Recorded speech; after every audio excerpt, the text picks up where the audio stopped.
This week, the name of the game is naming names. There's an old Chinese proverb that says the beginning of wisdom is to call things by their right name. So let's get off on the right foot by naming my guests. A household name, Romesh Ranganathan.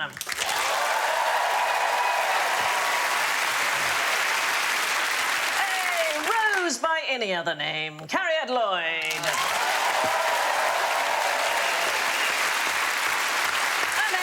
To conjure with, Phill Jupitus.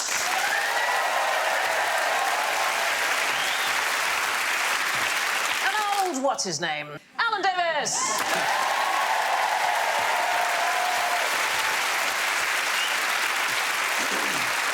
So this week, their buzzers are their porn names, OK? So that's... if you're not played that game, it's the first pet's name and mother's maiden name. So Phill goes... I, the Schroeder Swan.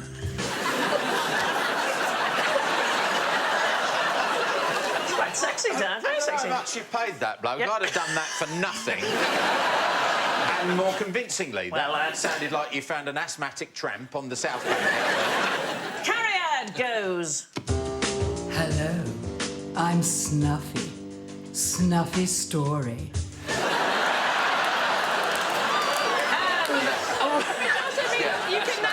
You can now access my bank account. That's a very specific kind of porn right there. Romesh goes... Oh, hello, it's Goldie Silverhagic.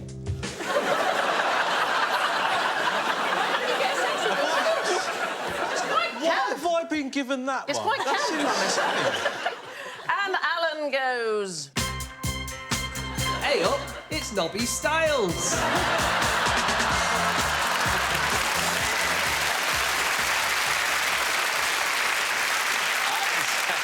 Nobby Styles is a very good porn name. That's just... It's very farming specific, isn't it? Not very good with my hands, but... No. Now, here is my first very simple question. Who is offended by what? Oh, God, everybody by everything. Yes, well, there is that. Anybody who reads a tweet and doesn't understand it immediately is offended by it. Yeah. Yeah. Do you tweet? I do tweet, yeah, Right. I do. But I'm often scared to tweet about anything that's, you know, controversial. So what do you do? Just the colour beige or just... Basically... Just like emojis and, like, GIFs of Japanese girls cutting hairs with crab hands. Well, that's... the problem with Twitter is that even if you choose something like that you think is really innocent and can't be offensive, it can be. You know, you tweet about porridge and then somebody goes, well, actually, I had a porridge-related incident many years ago and actually I find it highly offensive and I can't believe you'd even not bother to consider the feelings of people that had ready bread-related incidents in their childhood. Is that then at 3 bears? Is that a sort of... Yeah.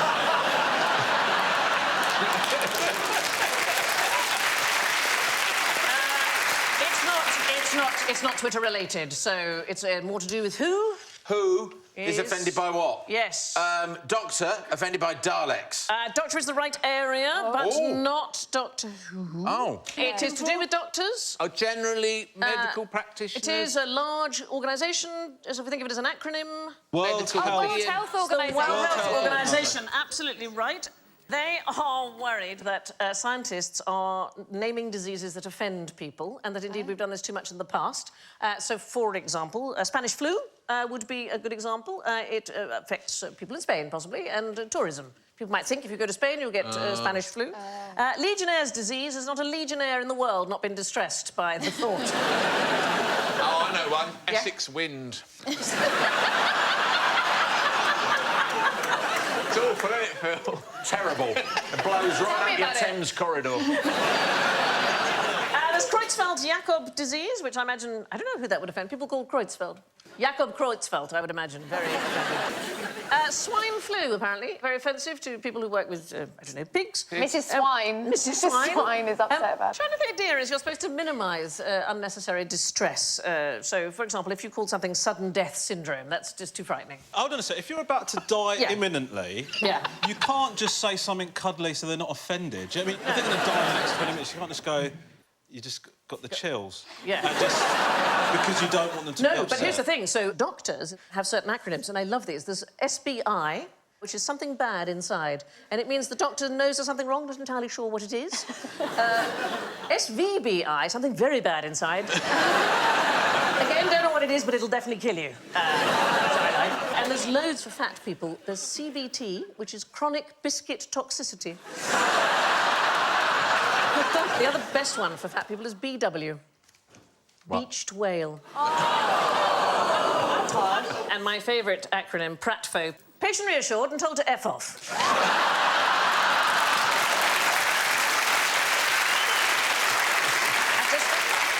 Used to be loads of occupational diseases, certain diseases that were entirely... Minus cough. Minus cough. lung. Yes. Minus lung. Jogger's nipple. Jogger's nipple, yes. The very first one ever was chimney sweep's scrotum. What? Yeah, chimney sweep's scrotum. What was he? Well, he should put the fire out. What are you doing up there? Bagpiper's fungus. Bagpiper's fungus is a terrible thing. It's apparently if you don't clean the bagpipes, you can get a sort of horrible micro... Imagine getting a fungus from an instrument that makes that noise. Sounds like it's trying to kill you anyway, doesn't it? I've seen all these things listed outside a flat in Amsterdam. It's chimney sweep scrotum because once they're up there and if you know, they'd poke the sweep up. I'm just guessing. Poor Dick Van Dyke. Oh, Mary Poppins, my scrotum's playing me up something wrong. Stepping time! It was the subplot they never managed. Spoonful of... That's why they're all doing that. That's why they're all doing that.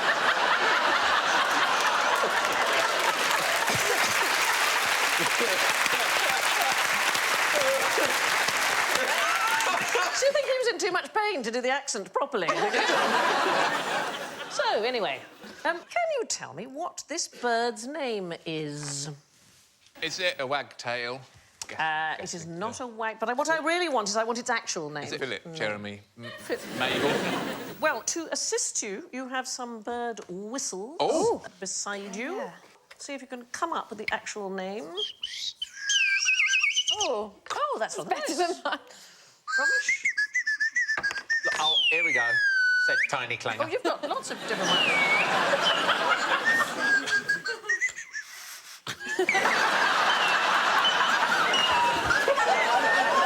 The famous calling sound of a goose with asthma.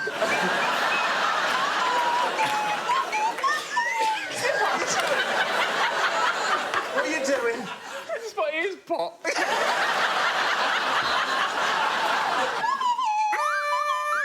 Is that a duck call? Supposed to be a duck. It's a duck call. Sounds like a... Try the little end. Hang on!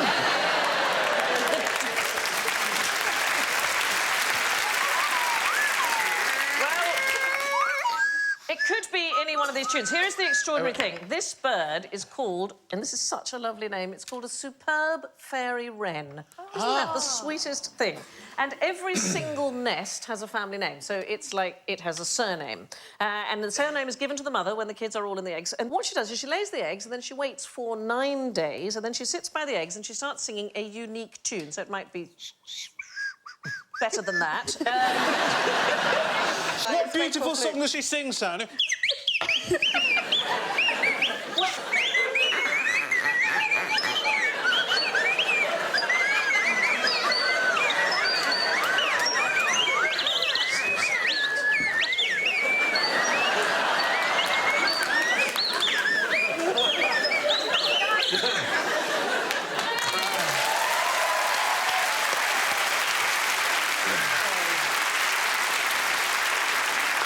she sings the same tune every 4 minutes, over and over, for a week. Now, I imagine this drives the chicks in the eggs completely My daughter balmy. does that with Let It Go. Oh, well, so it's... Oh, I hate that song. I can't be doing with it. I didn't used to, but holy smokes, it's a test. But anyway, what happens is the chicks in the egg, they actually hear it and they commit it to memory, and Mum and Dad and eggs, they all know the tune. It's a unique tune. Waterloo.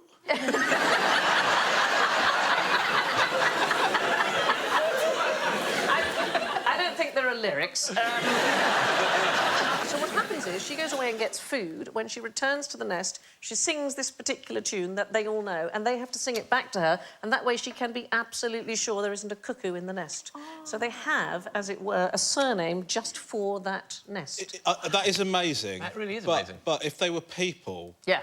How annoying would they be to have Yeah. around for dinner? Unbelievably irritating. Andrew, should we do our song?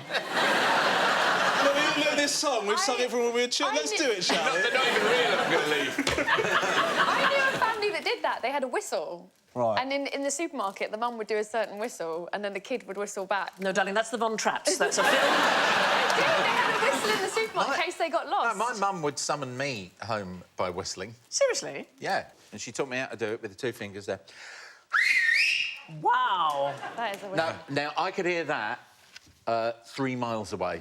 So me and my brother would be playing with mates, and we'd be out all day, and then at tea time, my mum would go out the back door and go... And then we would... That is a seriously good whistle. We would come back... One time, do you remember we were in Manchester? Oh, yeah, yeah. And I had to get a train. Yeah. And the taxi went by, and I went, "Taxi!" like that, and he ignored me, and it went about 50 yards, and he did that, and it braked. And he didn't even turn and came back. Was the taxi driver your mum?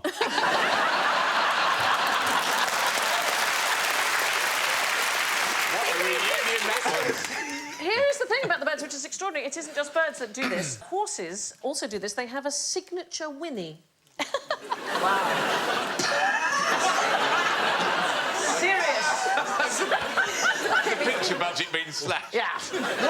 That's from horses and orthodontistry. I'm so allergic to horses that I just sneezed at the sight of that picture. I don't think it's an allergy. That photo is terrifying. Okay. That's what that is. It's going, where are my eyes? Where are my eyes?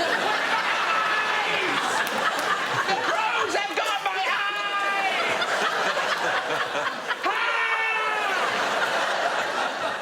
That's the mum horse going, where are you? Hello! Kids, bring my eyes back! That overbite reminds me of my games teacher at school.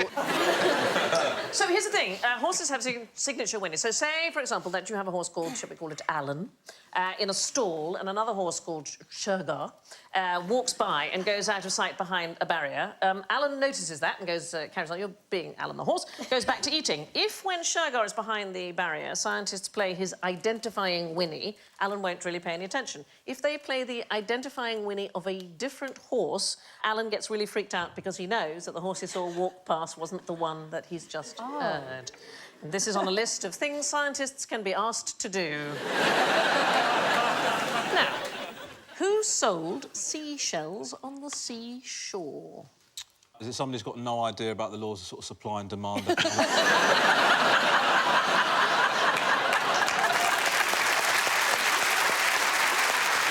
Interestingly, there were plenty of seashells and lots of people who wanted to buy them. So who... The answer is she, isn't it?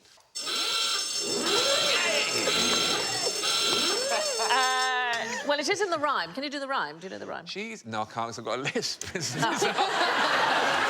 fantastically mean thing to do to you. No, make him do it, Sandy. Yeah, Make him go do on. it. She sells seashells on the seashore. Mm-hmm. And then she goes home again. Don't know the second bit. The shells she sells are seashells, I'm sure, for if she sells seashells on the seashore, then I'm sure she sells seashore shells, is the full rhyme. Did anybody... Thank you very much. Thank you, yes. That is the first time I've heard the typical because British reaction to a tongue twister. And it is... That's what we think of articulate people. I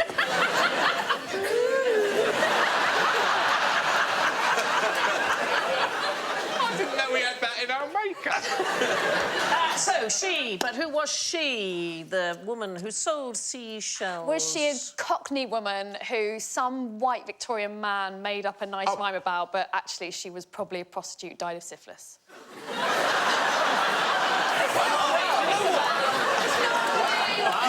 That turned Dickens really quick. I wonder why they didn't include that bit in the rhyme. And then she got syphilis. It's a dark place your head is. Yeah. It was an actual woman. She worked Lyme Regis. It was the Dorset lady. Killer! Look at the weapon. There she is.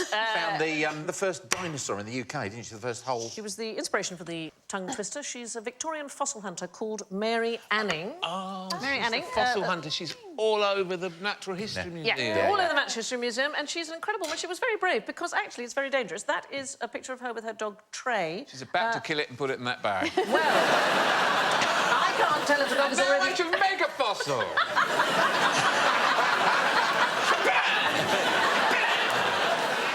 Finish your painting, please, before the dog wakes up.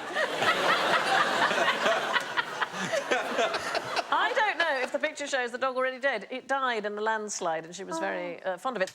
A landslide caused by. Well, it is. I don't know if She found huge fossils. She is really an extraordinary woman, and her findings absolutely made important changes in scientific thinking because up until the 1820s, lots of people didn't believe extinctions could happen because it would imply that God's creations were less than perfect. But she, in fact, discovered the very first ichthyosaur skeleton, correctly identified, the first two plesiosaur skeletons, and the first pterosaur skeleton outside Germany. She also found, I'm going to give you some examples, she found these, and she's the very first person who worked out what they are. So I'm going to pass you one there for you to share. Do you know what that is? Oh, £9.50 in a Cornwall gift shop. Is this dinosaur shit? It is. It is absolutely that. People first thought... OK, now I feel weird. Well, these have been tumbled to prove you can, in fact, polish a turd, but... People thought they were basals, so stomach stones, something from the inside of the stomach. But what she did was she cracked one open and she discovered... It's science, it's science. She discovered fish scales and teeth, and she's the person who realised that, in fact, coprolites, which is the correct term for them, is, in fact, dinosaur poo. It's that extraordinary to have a dinosaur's bit of poo in your hand. I think it's incredible. I feel a bit sorry for her that, you know, she's done all these amazing things, and then when they decide to come up with a rhyme about her... Yeah. They made up one about how she used to knock out seashells. Well, here's the thing, that's how she made a living, because she was very poor. Her father was a cabinet maker. He died when she was 11, and so she had to make a living. And actually, people selling fossils has been a big thing on the Lyme Regis coast. She did start finding them when she was 12 or 13, didn't she? Yeah, she could sell them to tourists. It was one of the very first. So your £9.50 for a coprolite is probably about right. She really sort of pains me slightly, because she sold things to men who then wrote scientific articles about them, and she didn't get the credit. She wasn't allowed to join, for example, the Geological Society of London. They didn't admit women until 1904. She didn't get full credit until 163 years after her death. The Royal Society included Anning in a list of the 10 British women who have most influenced the history of science. But was she not allowed to join the society because she was a woman or because she killed that dog? I think the dog didn't help, if I'm honest with you. Right, time for a look in Mother Toxwig's bumper book of neological novelties, I think. Here are some new names for things, but can you tell me what any of them are? Adorkable. Adorkable, do you know what it is? Is that when somebody's, like, really into comic books, but it's quite cute? It's somebody... Manic Pixie Dream Girl syndrome. Yeah. Adorably dorkish, so Yeah. socially inept but charming with it. Are these are new words that have recently... What's happening out here? They're what's known as Neologisms, so they are new terms that have entered the language. Oh, so these I see. Al Desco is having your lunch. Having your lunch at your desk. A belfie. I can't remember what a belfie is. It's something. Belfie is where you take a selfie, but you have a bell. No, it is a selfie, but what of? What part of you is a belfie? Oh, my God. Yes. Really? Your bell end. It's...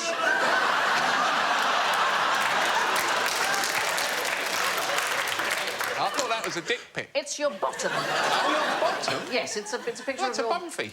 A bumfie. How's Belfie bum? Dolly, I didn't write them. I'm just telling you. These are all examples that have been included in the OED in The OED have got to stop They adding are now. just- Stop adding. It's like the OED has been taken over by a 14-year-old boy who's bored. Pommeling. I like that one, Stoorsuker.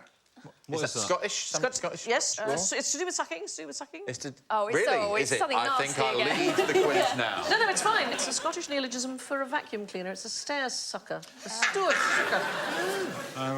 What's honkin' bonkers? Honkin' bonkers, it just means amazing. Is that the one you were thinking? That's the one I might take from this. Yeah. So, what am I just going to throw into casual conversation? The good thing about any of these words, if I hear someone using them, I could beat them to death with the OED, which is quite a hefty book. Wabstead is another Scottish one for website. What's cold press? Cold press is a Scottish neologism for a fridge. These are just Scottish words. Does anybody know where the word quiz comes from? Because we're doing a kind of quiz. I feel like I do know, but I can't remember. Do we get a point for that? Yeah, Alan can have a point for that. I'm fine with that. Yeah, I think it's a perfectly when honest you thing. say it, I'm going to go... What? OK. We don't really know.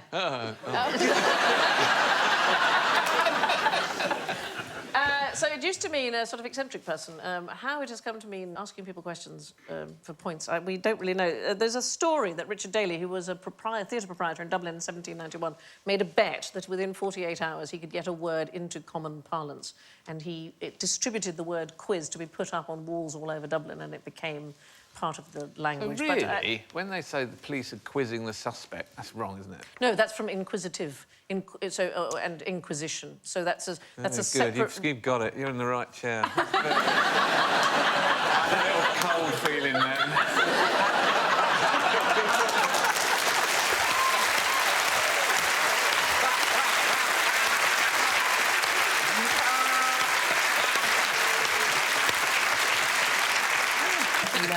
I'm channeling. Right, OK. A new word is created in English every 98 minutes or so. Now, would you rather be in a non-routine operation or a mass deposition event? Well, I don't like the sound of a non-routine operation. I prefer a non-routine operation. Do you? Well, I just think because if it's routine... better story. Well, if it's routine, the person's more likely to be a bit blasé about it. You know, if you've done it loads of times. Where if it's non-routine, I probably should stay awake while I'm doing this. You know, If it's non-routine, they're going to have the book open and... yeah, exactly. Exactly. Like they're doing it for the first time. I imagine it being like a chef. If it's routine, they go, just for a game, I'm going to do it with my blindfold on. I can tell you that the non-routine operation is a phrase used by Trans-Florida Airlines. OK. Crash landing? It is their word for a plane crash. Notice to passengers, in case of a... In the lead. In case of a non-routine operation, we'd like you to be familiar with the location of the airplane. I mean, you'd hope they'd call that non-routine, wouldn't you? Yeah. What a damning indictment of the airline if they don't, yeah. Can I show you my favourite airport sign? Because you know you never get proper information. I think this is absolutely fantastic. There we go.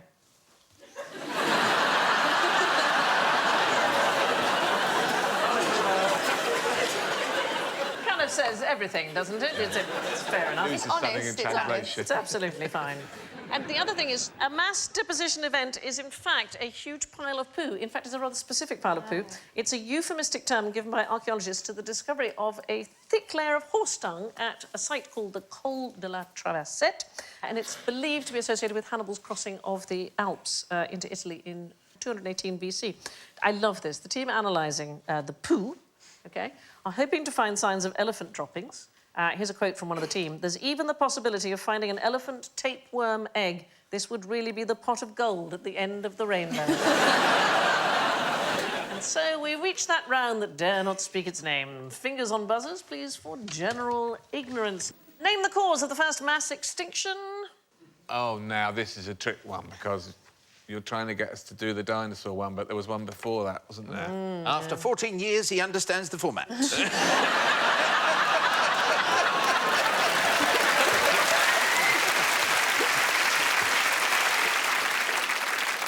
Is it ice? It is not ice. Baby. No. Very good. They had a problem, but they didn't solve it as a massive extinction. It's sea anemone greed and really the invention of the mouth. So what happens is... so many problems come when we invent the mouth. Yeah.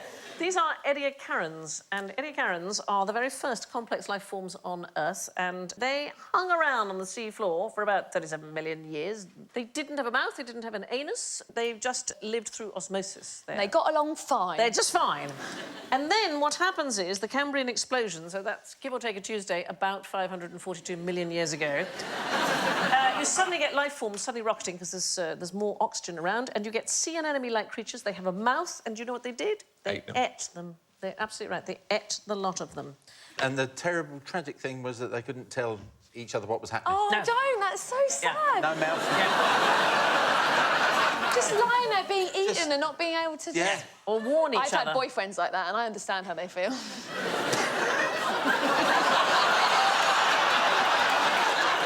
Nothing you can do. Just let them get on with it. It's been a learning experience being with you, Cariad. That's why I'm adorable. Thought for a moment you meant you'd have boyfriends with no mouth or anus. It felt like that, They Alan. can't cry for help. No. Can't speak. Now, name a self-confessed Nazi. All those guys. Well, They're like, me! They It's didn't call me! themselves Nazis, did Absolutely they? right. As There Churchill are none. called There are them. none because they didn't call themselves Nazis. You are just doing brilliantly. Yep. Absolutely right.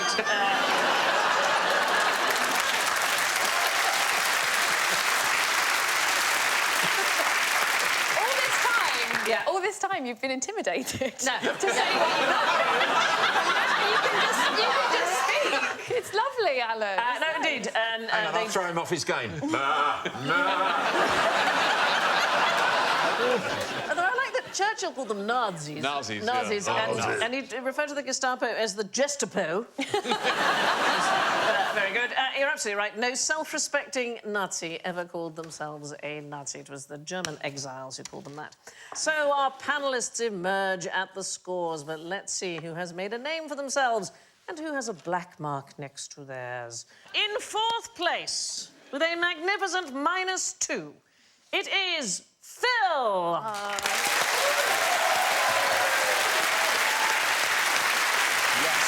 In third place, with 4 points, it's Romesh.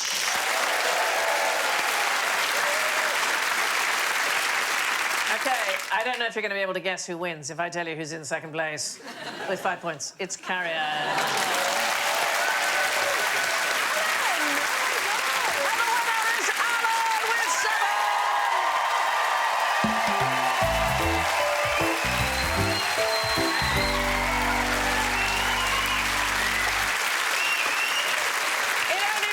For me to thank Cariad. Unbearable. I shall bear with it. It only remains for me to thank Cariad, Phill, Romesh and Alan. Finally, let me leave you with this Neolithic newspaper nugget from the Johannesburg Star. The Sunday morning quiet of the city centre was shattered when a man went berserk in Plain Street. He smashed about 4,000 rands worth of shop windows before being shot in the thigh by a passing churchgoer. Good night.